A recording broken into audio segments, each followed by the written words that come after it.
On the west side of Belfast, the Irish language is very visible nowadays. But during the Troubles, there was no official recognition of the language. The Good Friday Agreement included support for Irish and Ulster Scots, and it stopped most of the violence. But what do people think of the agreement 25 years on? It means that life is very, very much better for us, that's for sure. The whole time during the conflict, there was a huge amount of danger, distress, disruption of human life. Along came Brexit and the protocol.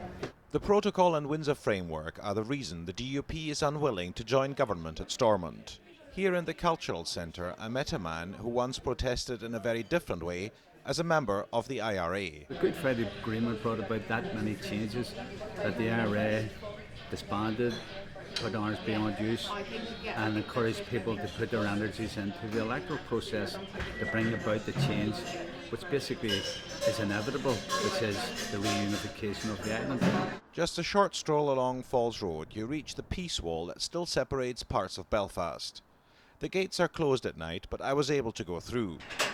On the other side, in the Shankill area, I asked the same questions. I'm too old now. I want the grandkids to come up without any trouble and let them live their lives. We've had our lives with troubles in the 60s. You know what I mean?